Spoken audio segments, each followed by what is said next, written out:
हम आ चुके हैं उस घर में। ये है वो घर जहां पर क़यामत टूटी है। एक नहीं, दो नहीं, तीन नहीं, छह लोग, यानी कि 7 साल के बच्चे से लेकर 18 साल तक की जवान बच्ची और उनकी माँ, वो जहर पीने की वजह से, वो जहर अभी तक हम कुछ नहीं कह सकते उन्होंने खुद पिया या शोहर ने दिया। पुलिस इस पर मेरिट पर तफ्तीश कर रही है, लेकिन इस घर में बर्बादी हुई है। आप देख सकते हैं कि ये जो चूल्हा बना हुआ है, यहाँ पर उस वक्त खा पी रहे होंगे, वो कप पड़ा हुआ है, चाय पी रहे होंगे, जो भी मामला थे, हम किसी चीज़ को टच नहीं करेंगे, लेकिन दूर से खड़े होकर मैं आपको ये बता रहा हूँ, ये सारी इस घर में एक एक करके बच्ची, छोटा बच्चा, वो गिरते रहे और जहर की वजह से उल्टियाँ करते रहे और उनकी मौत वाक़या होती है। जिन लोगों ने उनको अपने हाथों से उठाया उनसे भी हम बात करते हैं। अच्छा, तुसी जिस टाइम आए की हालात सन इत्थे दे? ਉਹ ਚੀਕਾਂ ਮਾਰਦੇ ਫਿਰ ਅਸੀਂ ਇੱਕ ਦੂਜੇ ਮਹੱਲੇ 'ਚ ਵੜ ਨਹੀਂ ਹੁੰਦਾ ਕਿ ਝਗੜਦੇ ਸੀ, ਅਸੀਂ ਨਹੀਂ ਹੁੰਨੇ ਕਿਉਂ ਅਸੀਂ ਇੱਥੇ, ਮੈਂ ਤੇ ਇੱਥੇ ਫੈਸਲਾਬਾਦ ਰਿਹਾ ਵਾਂ ਤੇ ਇੱਥੇ ਹੋਣੀ ਆ ਥੋੜਾ ਚਿਰ ਹੋਇਆ ਤੇ ਕਿਉਂ 6 ਸਾਲ 5 ਫੈਸਲਾਬਾਦ ਰਿਹਾ ਵਾਂ ਤੇ ਆ ਸਾਰੇ ਮੌਜੂਦ ਇੱਥੇ ਦੇ ਆ। ਮੇਰਾ ਬਿਲਕੁਲ ਨਾਲ ਘਰ ਵਾ। ए घर है, दिखा जरा कैमरा मेरा दिखा दे। ये दीवार है जी। ये भाई जो कह रहे हैं ना, ये घर है इनका। इधर से चीखों की जब आवाज़ आई है इनको, ये बता रहे हैं कि शोर हो रहा था, लोग वो उल्टियाँ कर रहे थे, तो ये लोग आए हैं। तो तुसी आके वेख्या उस टाइम की हालात सन? ਅਸੀਂ ਜੀ ਬਾਹਰ ਹੀ ਸੀਗੇ, ਬੁੜੀਆਂ ਵੀ ਨਹੀਂ ਹੁੰਦੀਆਂ, ਕੋਈ ਬੰਦਾ ਕੋਈ ਨਹੀਂ ਹੁੰਦਾ। ਅੰਦਰ ਹੀ ਸਨ? ਅੰਦਰ ਹੀ ਸੀ। ਫਿਰ ਉਹਦੀ ਘਰ ਦੀ ਕਹਿੰਦੀ ਮੇਰਾ ਬੰਦਾ ਜ਼ਹਿਰ ਦੇ ਕੇ ਚਲ ਗਿਆ, ਤੇ ਸਾਰੇ ਇੱਥੇ ਤਸਦੀਕ ਜਿਹੜੀ ਕੀਤੀ ਆ ਉਹਦਾ ਬੰਦਾ ਕੋਈ ਨਹੀਂ ਸੀ ਇੱਥੇ ਹੈਗਾ, ਕਿਉਂ ਜ਼ਹਿਰ ਜੇ ਉਹਨੇ ਦਿੱਤੀ ਹੁੰਦੀ ਤਾਂ ਉਹਨੇ ਘਰੋਂ ਕੱਲ ਹੀ ਜਾਣਾ ਸੀਗਾ, ਇੱਥੇ ਕੋਈ ਨਹੀਂ ਸੀ ਮੌਜੂਦ। ਉਸ ਟਾਈਮ ਉਲਟੀਆਂ ਕਰ ਰਹੇ ਸੀ? ਇਹ ਉਲਟੀਆਂ ਕੋਈ ਨਹੀਂ ਕਰ ਰਹੇ ਉਸ ਟਾਈਮ। ਇਹਨੇ ਮਤਲਬ ਬੱਚੀਆਂ ਪਈਆਂ ਸੀਗੀਆਂ ਤੇ ਉਲਟੀਆਂ ਉਤੋਂ ਬਾਅਦ ਆਈਆਂ ਵਾ। ਜਦੋਂ ਉਲਟੀਆਂ ਆਈਆਂ ਨਾ, ਚੀਕਾਂ ਜਦੋਂ ਪੈਣਗੀਆਂ ਵੀ ਉਲਟੀਆਂ ਤਾਂ ਆਉਣੀਆਂ ਸੀ ਨਾ ਜੀ।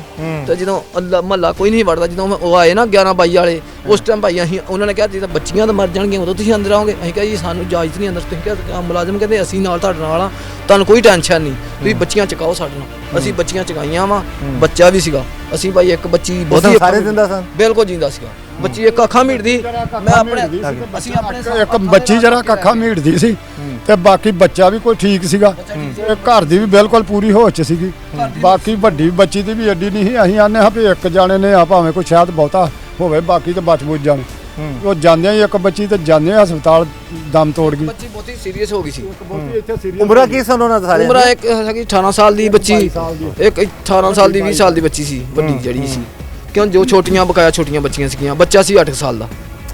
ਸਾਰਾ ਤੋਂ ਛੋਟਾ ਬੱਚਾ ਇੱਥੋਂ ਟੋਟਲ 6 ਜਣੇ ਨੇ। 6 ਜਣੇ ਅਸੀਂ ਆਪਣੇ ਹੱਥੀਂ ਚੱਕ ਕੇ ਲਗਾਏ ਆ, ਮੰਜੀਆਂ ਲਗਾਏ ਆ, ਕੋਈ ਚੱਕ ਕੇ ਲਗਾਏ ਆ। ਇਹ ਤਾਂ 11-22 ਵਾਲਿਆਂ ਸਾਰੇ ਤਸਦੀਕ ਆ ਵੀ ਅਸੀਂ ਸਾਰੇ ਮਹੱਲੇ ਨੇ ਭਾਈ ਚੱਕ ਕੇ ਖੜਿਆ। ਉਹ ਬੰਦਾ ਵਿਚਾਰਾ, ਜੇ ਉਹਦਾ ਗੁਨਾਹ ਹੁੰਦਾ, ਇੱਕ ਵੀ ਨਹੀਂ ਬਚ ਸਕਿਆ। ਇੱਕ ਵੀ ਨਹੀਂ ਬਚ ਸਕਿਆ। ਜੇ ਉਹਦਾ ਗੁਨਾਹ ਹੁੰਦਾ ਬੰਦੇ ਦਾ ਵੀ ਕੋਈ ਉਹਨੇ ਕੁਝ ਕੀਤਾ ਹੁੰਦਾ ਤਾਂ ਉਹਨੇ ਭੱਜ ਜਾਣਾ ਸੀਗਾ ਉਸ ਟਾਈਮ ਹੀ। ਉਹ ਗਾਂ ਅਸੀਂ ਕਿਸੇ ਦਾ ਸਹੁੰ ਨਹੀਂ ਦੇ ਸਕਦੇ। तुसी ये बता रहे हैं जी कि हम किसी के लिए कसम नहीं उठा सकते, लेकिन जो उन्होंने देखा है वो ये बात कर रहे हैं। बाकी असल हकायक जो है वो पुलिस ਸੋਹਣੇ ਨੂੰ ਪਤਾ, ਜਾਂ ਅੱਲਾ ਸੋਹਣੇ ਨੂੰ ਪਤਾ, ਤੇ ਜਾਂ ਕੋਈ ਗਾੜੀ ਉਹ ਤਸਦੀਕ ਕਰਨਗੇ। ਪੁਲਿਸ ਵਾਲੇ ਨੇ ਦਾ ਕੰਮ ਆ ਜੀ, ਉਹ ਤੇ ਉਹਨਾਂ ਦਾ। ये पुलिस तफ्तीश कर रही है, मेरिट तो कर रही है। वो सारी चीज़ां ਜਿਹੜੀਆਂ ਪੂਰੇ ਨਿਆਂ ਨਾਲ ਨਹੀਂ ਅਸੀਂ ਕਹਿ ਸਕਦੇ ਵੀ ਬੁੱਢੀ ਦਾ ਇਸ ਘਰ ਵਿੱਚ ਕਿੰਨੇ ਸੁਤਰੇ ਰਸਨ ਦੋਵੇ? ਇਹੋ ਹੀ ਸੀਗੇ ਬੱਚੇ ਸੀ। ਕਿੰਨਾ ਟਾਈਮ ਹੋ ਗਿਆ ਰਹਿੰਦੇ ਇੱਥੇ? ਇਹਨਾਂ ਨੂੰ ਤਾਂ ਤਕਰੀਬਨ ਜੰਮੇ ਵਾਲੇ ਬੱਚੇ ਸਾਰੇ ਇੱਥੇ ਹੀ ਆ। ਸ਼ਾਦੀ ਵੀ ਇੱਥੇ ਹੀ ਹੋਈ ਇਹ ਹੈ। ਉਹਨਾਂ ਦੇ ਪਿਓ ਦਾ ਘਰ ਸੀ? ਹਾਂਜੀ ਹਾਂਜੀ। ਪਿਓ ਤੇ ਬੜੇ ਚਿਰ ਦਾ ਫੌਤ ਹੈ। ਮਾਂ ਹੁੰਦੀ ਸੀਗੀ, ਮਾਂ ਵੀ ਫੌਤ ਹੋਈ ਨੂੰ 4-5 ਸਾਲ ਹੋ ਗਏ ਆ। ਅੱਛਾ। ਤੇ ਬਾਕੀ ਇੱਥੇ ਰਹਿੰਦਿਆਂ ਨੂੰ ਤੇ ਸਾਡੇ ਸਾਰੇ ਵਿਆਹ ਵੀ ਇਹਦਾ ਇੱਥੇ ਹੀ ਹੋਇਆ, ਬੱਚੇ ਵੀ ਇਹਦੇ ਇੱਥੇ ਹੀ ਪੈਦਾ ਹੋਏ ਆ, ਇੱਥੇ ਹੀ ਰਹੇ ਆ। ਇਹ ਪਹਿਲਾਂ 2 ਭਰਾ ਸੀ, 4-5-7 ਸਾਲ ਹੋ ਗਏ ਇਹਨੇ ਉਧਰ ਜਗ੍ਹਾ ਲੈ ਲਈ। ਤੁਸੀਂ ਵੀ ਮਹੱਲੇਦਾਰ ਹੋ? ਹਾਂਜੀ ਹਾਂਜੀ। ਤੁਸੀਂ ਮਹੱਲੇਦਾਰ, ਤੁਹਾਡਾ ਤਾਂ ਨਾਲ ਵਾਲਾ ਘਰ ਹੈ, ਤੁਸੀਂ ਆਪਣੀ ਅੱਖੀ ਸਭ ਕੁਝ ਹੁੰਦਾ ਵੇਖਿਆ ਹੈ। ਬਸ ਉਸ ਤੋਂ ਬਾਅਦ ਜ਼ਹਿਰ ਪੀਣ ਦੇ ਬਾਅਦ ਜੋ ਮਾਮਲਾ ਸੀ, ਤੁਹਾਨੂੰ ਇਹ ਨਹੀਂ ਪਤਾ ਕਿੰਨੇ ਪੀਤਾ, ਕਿੰਨੇ ਦਿੱਤਾ, ਕਿੰਨੇ ਨਹੀਂ ਦਿੱਤਾ? ਇਹ ਨਹੀਂ ਪਤਾ ਵੀ ਕਿੰਨੇ ਪਿਆਇਆ, ਕਿੰਨੇ ਦਿੱਤਾ, ਕਿੰਨੇ ਪਿਆਈ ਚਾਹ, ਕਿੰਨੇ ਨਹੀਂ। ਅਸੀਂ ਤਾਂ ਜਦੋਂ ਵਾਕਿਆ ਹੋਇਆ ਫਿਰ ਅਸੀਂ ਦੇਖਿਆ बस।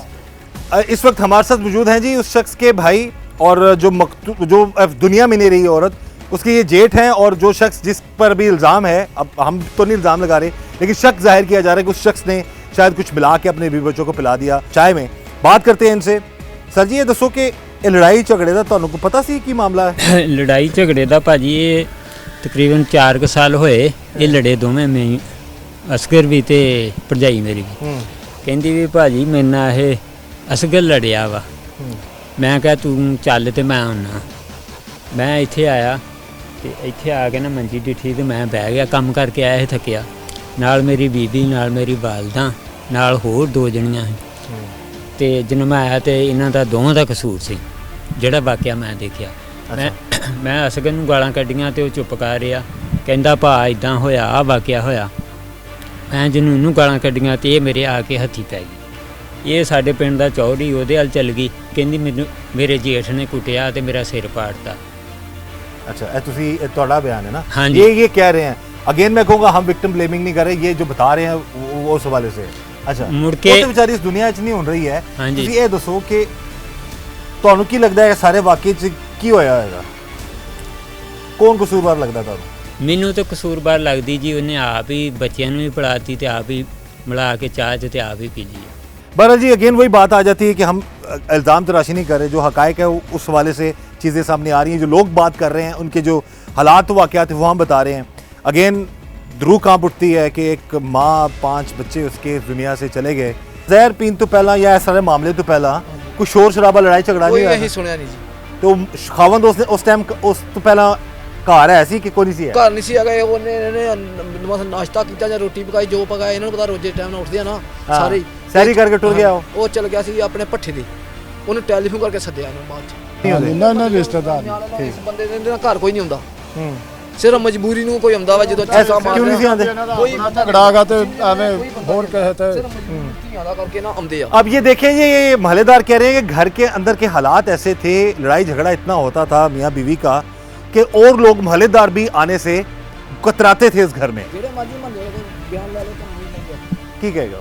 ਕੋਈ ਵੀ ਨਾ ਉਹ ਕਹਿੰਦੇ ਅਸੀਂ ਮਹੱਲੇ ਚੰਦੇ ਹੀ ਨਹੀਂ ਗਏ ਇਹਨਾਂ ਦੇ ਘਰ, ਇਹ ਅੱਗੇ ਗਾਲਾਂ ਕੱਢਦੇ ਆ, ਲੈ ਵੀ ਸਾਡੇ ਕੋਲ ਛਡਾਉਣ ਆਉਂਦੇ ਆ, ਦੱਸੋ ਕੀ ਕਰੀਏ। ਤੇ ਬੰਦੇ ਨੇ ਗੱਲ ਪੈ ਜਾਣਾ, ਬੰਦੇ ਦੀ ਕਰ ਦਿਓ ਤੇ ਬੁੱਢੀ ਨੇ ਆਖਣਾ ਤੁਸੀਂ ਇਹਦੇ ਹਲ ਦਿਓ। ਭਰਾ ਤੁਹਾਡਾ ਜਿਹੜਾ ਵੀ ਉਹ ਵੀ ਝਗੜਦਾ ਸੀ ਤੇ ਬੀਵੀ ਵੀ ਝਗੜਦੀ ਸੀ, ਹਾਂਜੀ। ਦੋਵੇਂ ਇੱਕੋ ਜਿਹੇ? ਇੱਕੋ ਜਿਹੇ। ਮੈਂ ਨਹੀਂ ਕਿ ਕੋਈ ਹੁੰਦਾ ਕਿ ਮਾਫ ਕਰ ਦੇ ਜਾਂ ਦੂਜਾ ਇੱਕ ਆ ਵੀ ਤੁਸੀਂ ਮੈਨੂੰ ਗੱਲ ਕਹਿਤੀ ਤੇ ਮੈਂ ਬਰਦਾਸ਼ਤ ਨਹੀਂ ਹੋਣਾ ਚਾਹੀਦਾ। ਦੋਵਾਂ 'ਚ ਨਹੀਂ ਸੀ ਹੈ? ਦੋਵਾਂ 'ਚ ਹੀ ਨਹੀਂ ਹੈ। ਅੱਛਾ, ਹਾਂਜੀ। ਤੇ ਇਹ ਜਦੋਂ ਵਕੂਆ ਆਇਆ ਉਦੋਂ ਕਿੱਥੇ ਸੋ ਤੁਸੀਂ?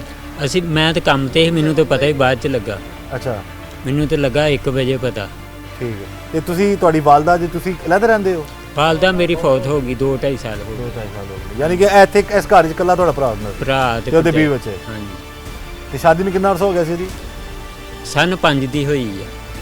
2005 ਤੋਂ ਲੈ ਕੇ ਹੁਣ ਤੱਕ ਹਾਂਜੀ 2024 ਤੱਕ। ਹਾਂਜੀ। ਤੇ ਉਹ ਉਸ ਤੋਂ ਬਾਅਦ ਫਿਰ ਇਹ ਜਿਹੜਾ ਲੜਾਈ ਝਗੜੇ ਰਿਸ਼ਤਿਆਂ ਦੇ ਮਸਲਾ ਕੀ ਸੀ ਘਰ 'ਚ ਮੀਆਂ ਬੀਵੀ ਦਾ? ਰਿਸ਼ਤੇ ਦਾ ਮਸਲਾ ਸੀ ਕੋਈ?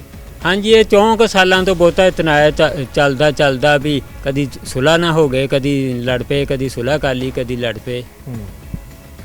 ਬਹਰਹਾਲ ਜੀ, ਉਸ ਦਿਨ ਕਰਾਨ ਨੂੰ ਚੁੱਕ ਕੇ ਉੱਥੋਂ ਅੰਦਰੋਂ ਲਿਆਣ ਕੇ ਕਰਾਨ ਆਪਣੇ ਸਿਰ ਤੇ ਰੱਖ ਕੇ ਨਾ, ਉਹਨੇ ਜਦੋਂ ਇਹ ਨਾਂ ਲਾਈ ਗਈ ਹੈ ਨਾ ਵੀ ਮੇਰੇ ਬੰਦੇ ਨੇ ਦਿੱਤੀ ਯਾਰ, ਉਹਨੇ ਫਟਾਫਟ ਅੰਦਰ ਗਿਆ, ਉਹਨੇ ਆਣ ਕੇ ਸਿਰ ਤੇ ਕਰਾਨ ਲਿਆਣ ਕੇ ਰੱਖ ਕੇ ਉਹਨੇ ਆਖਿਆ ਮੈਂ ਇੱਥੇ ਹੀ ਤਬਾਹ ਹੋ ਜਾ ਜੇ ਮੈਂ ਇਹਨਾਂ ਨੂੰ ਕੁਝ ਦਿੱਤਾ ਹੋਵੇ, ਮੈਂ ਬੇਗੁਨਾਹ ਵਾਂ, ਮੈਂ ਕੁਝ ਨਹੀਂ ਇਹਨਾਂ ਨੂੰ ਦਿੱਤਾ, ਜੋ ਕੁਝ ਕੀਤਾ ਇਹਨਾਂ ਨੇ ਕੀਤਾ।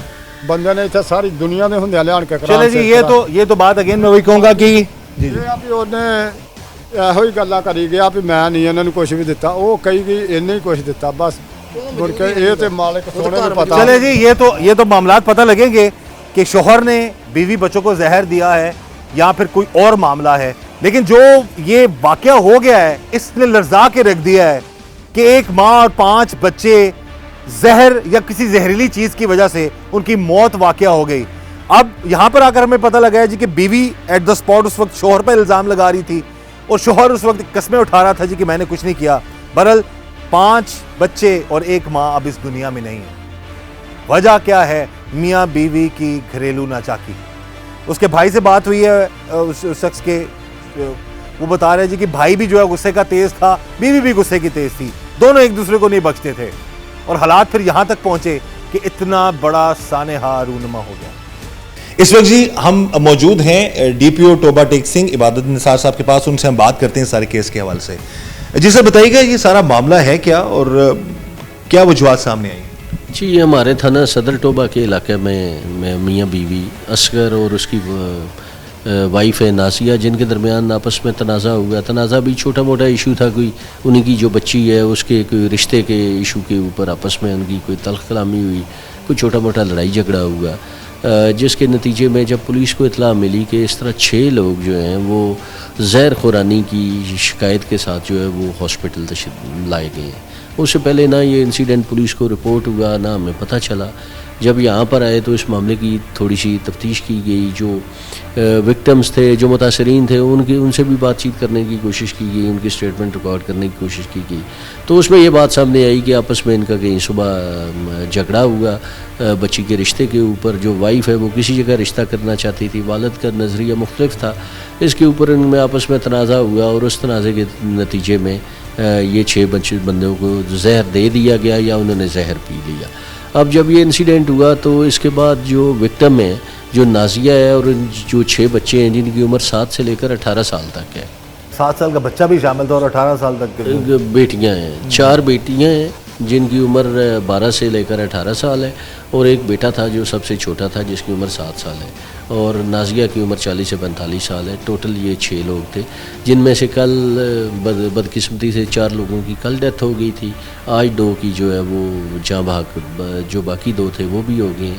ہم نے اپنی تفتیش کرتے ہوئے جتنے کل جن کی ڈیتھ ہوئی تھی ان کے کل ہی پوسٹ مارٹم کرا لیے گئے, اور ہم نے ان کے سیمپلز لے لیے. جو وہاں سے چیزیں ہمیں موقع سے ملی, جو چائے جس کے اندر مبینہ طور پر یہ چیز ڈالی گئی تھی وہ اس کے بھی سیمپل لے لیے ہیں. وہ ہم نے لیب بھجوا دیے کہ کیا اس کے اندر کوئی ایسے پوائزنس مٹیریل ہے جو یوز ہوا ہے جس کی وجہ سے سارا کچھ ہوا ہے. یہ ہم نے کر لیا.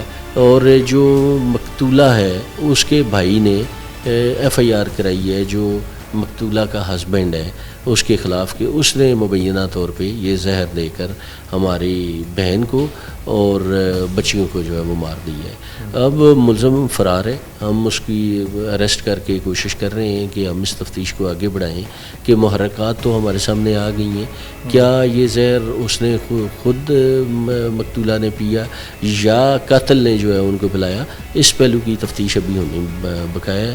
ویسے تو وقوع جو ہے آپ کو پتہ ہی ہے انتہائی دردناک ہے, انتہائی افسوسناک ہے کہ پورے کا پورا ایک ہنستا مستا گھر جو ہے وہ لٹ گیا, ختم ہو گیا.